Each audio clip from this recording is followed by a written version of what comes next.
ምን ልረዳክ? የተፈጠሩትን ነገሮች ስላስረዳሽ ሄዱ። ትናንትናም ምንም መታገስ አቅቶሽ ጥለሽ ነው የወጣሽው። ምን እንድሰማ ፈለክ አብርሃም?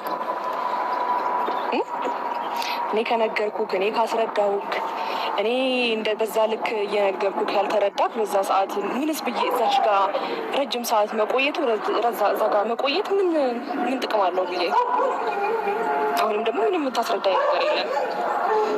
ነገሮችን አንተ ከምታስረዳኝ በላይ በደንብ በተግባር አሳይተኸኛል አይደል?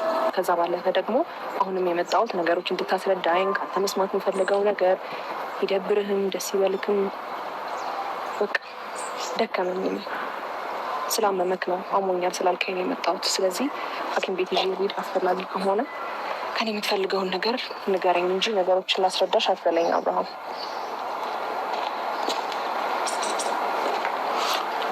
እኔ ደህና ነኝ። እኔ አሁን ሐኪም ቤት ምናምን ሳይሆን መሄድ የምፈልገው ቢያንስ ነገሩን አንቺ ተረድተሽኝ ችግሮችን አውርቼሽ እንዲቀለኝ ስለምፈልግ ነው ሄዱ እንጂ ሌላ ምንም ነገር ኖሮ አይደለም። ምን ልረዳክ? በጣም እየደበረኝ ያለው ሄዱ። እንዳይደብር እኮ መጀመሪያ ይሄ ነገር እንዳይፈጠር እኮ ከዚህ በፊት በደንብ አድርጌ መረዳት ብትፈልግ እንዳይደብርህ ብትፈልግ እኔ በቂ ነበርኩኝ አይደል እንዴ? እኔ ምን አጉድዬብክ ማለት በእውነት በኢየሱስ ስም እንደዛ በ3 ቀን በ4 ቀን ውስጥ እኔን ከመካድህም በላይ እኔ ህይወትን ከራስህ ህይወት ላይ ለማስወጣት 2 ደቂቃ 3 ደቂቃ አልፈጀብህም አይደል? ታዲያ እኔ አንተ ጋር መቆየት አለብኝ ብለህ ታስባለህ? ሄርሜላ አይከፋትም? ሁሌ ሄርሜላ ተስፋ አትቆርጥም?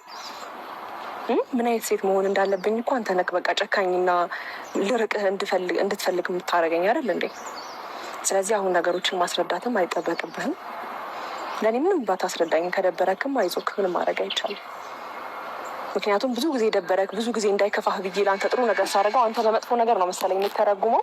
ወይም ደግሞ ቆይቶ መጥፎ ነገር ህዝቡ ወይም ደግሞ አንዳንድ ሰዎች ለመጥፎ ነገር ከመተርጉማቸው በላይ አንተም ያ ነገር ሊገባ ካልቻለም ቢገባ ያን የተረዳው ነበረ እስከ ዛሬ ድረስም።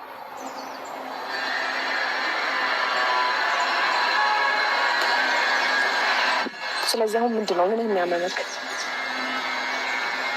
የእውነቴን ነው አሞኛል ባትለኝ እኔ ምንም ስልክም አላነሳልክም፣ ምንም ማውራት አልፈልግም፣ ስለማንም ምንም ማውራት አልፈልግም። ነግሬህ ነበረ፣ በጣም አስጠንቅቄህ ነበር፣ በጣም ብዙ ቴክስት ልኬልህ ነበረ፣ በጣም ላውራክ ፈልጌ ነበር፣ ግን በጣም ገፋኸኝ። በጣም ከበፊቱም ከማውቀው በላይ እስካሁን ገፋኸኝ። አይበቃም? ምንም እንዳላሳለፈ እኮ ነው በአንድ ነገሮችን ከኔ ጋር ያለህን ነገር ትተክ ከእሷ ጋር ለመቀጠል የሞከርከው። ቢያንስ እንደ ሴት ልጅ ስሜት እንኳን አንድ ነገር ልትረዳኝ አልሞከርክም አይደል? ታዲያ የማልወደድበት እኔ የማልከበርበት ቦታ ላይ መቆም አይከብድም? ልክ አንተ ሩታ ጋር መቆም እንደሚከብድክ ማለት ነው። ስለዚህ አሁን ለእኔ ማስረዳትም ነገሮችን ለእኔ እንትን ለማለትም ምናምን እንዳትሞክር፣ ራስህን ቀለል ለማድረግ ሞክር። ገባክ? አሞኛል ስላልከኝ ነው። እንደዚህ ደግሞ ቆመህ ካየሁ ለእኔ በቂ ነው። ብሄድ ይሻለኛል ስላለብኝ። ሄርሚ ምን ይልሻል እስኪ ውዴ፣ የታዘበን ያየፈራ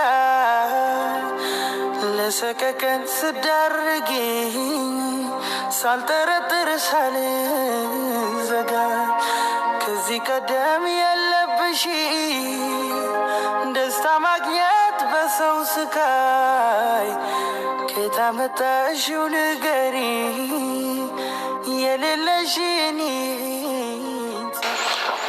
ለማንኛውም ቤተሰቦች በጣም ይቅርታ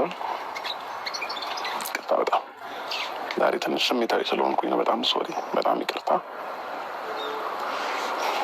ያው ሩታ የምትፈልገው ይህንን ነበረ። ሀሳቧን ፕላኗን ተሳክቶላታል። ፍላጎቷም ይሄ ነበረ። እሷ ፍላጎት ሆኖላታል ይመስለኛል። እኔ ጋርም የቀረ ነገር አላት ሩታና አንድ የቀራት ነገር አለ። እሱን የምትፈልገውን ነገር አደርግላትና ችግር የለውም። እኔ እንደምሆነው መሆን እችላለሁ፣ እንደምኖረው መኖር እችላለሁኝ እና ከዚህ በኋላ ምን ሩታን አላስጨንቃትም። ወደ ህይወትም ተመለሽ ብዬ ምንም ማደርጉ ነገር አይኖርም። አሁን እና እሷ አንድ የሚያገናኘን ነገር አለ። እሱም ልጅ ነው። ልጃችንም ደግሞ በጋራ ማሳደግ እንችላለን። የእሷን ፍላጎት ግን ሙሉ እንዲሆንላት ከቻልኩኝ ዛሬ ካልቻልኩኝ ነገር አንድ የቀራት ነገር አለ። እሱን ማሳካላታለሁ። ከዛ እንደምትፈልገው መኖር ትችላለች።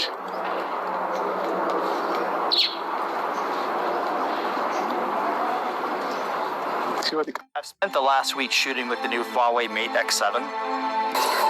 It makes me feel like I'm capturing professional level photos right on my phone. The true to color camera is the real deal. It gives me the most accurate tones every single time. What I'm seeing on the screen matches exactly with what I'm seeing with my own eyes. With the enhanced dynamic range, faces stay bright without losing the beauty of the sunset behind your subject.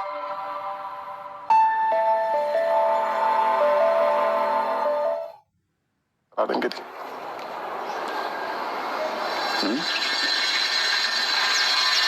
ነገሮችን አሁንም ድረስ አምኖ መቀበል እየከበደኝ ነው እና በጣም ከራሴ ጋር እየተጣላሁ እና ከራሴ ጋር በጣም እየታገልኩኝ ነው ያለሁት እና አሁንም ድረስ ማመን እየከበደኝ ማለት ነው እና እንዴት ብዬ መቀበል እንዳለብኝ እንዴት ማመን እንዳለብኝ ራሱ ገባ እየገባኝ ነው።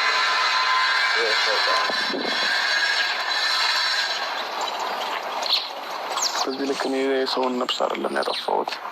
በዚህ ልክ አላቅም ብቻ ለምን እንደሆነና ስሜቴን አውጥቶ መናገር እየከበደኝ ነውና ምን እንደምንም አላቅም። እኔ አብጄ ይሁን ምን ይሁን ግራ እየገባኝ ነው። በቃ ምንም ከራሴ ጋር እየሆንኩኝ አይደለም ከትላንትና በኋላ ማለት ነው። እንደዚህ ባዶ ሆናለሁ ብቻዬን ሆናለሁ ብዬ አንድም ቀን አስቤ አላውቅም። አሁን ግን ብቸኝነት ተሰማኝ። ብቸኝነት ይህንን ነገር እንዴት ልመነው? እንዴት ልቀበለው? ዙሪያ ላይ አንድ ሰው ነው ያጣሁት ማለት ነው። ስልኬ ላይ የሚደውልልኝ እስከሚናፍቀኝ ድረስ ማለት ነው እና አንዳንዴ የሆነ ነገር ሲጨለምባችሁ ሁሉም ነገር አብሮ ተያይዞ ነው እንትን የሚለው እና ለዛም ይመስለኛል አሁን ላይ እንደዚህ የሆንኩት። ለማንኛውም ስለ ሁሉም ነገር አመሰግናለሁ። ስለ እናንተም አመሰግናለሁ። እግዚአብሔር ያክብርልኝ። ጥሩ ስሜት ላይ ሲሆን ተመልሼ ወደ እናንተ እመጣለሁ። አሁን ግን ይመስለኛል ትንሽ መረጋጋት ሳይኖርብኝ አይቀርምና ራሴን ትንሽ ማረጋጋት ይኖርብኛል። ቤተሰቦች አይተዋረሽ ዘመድ አሳጣ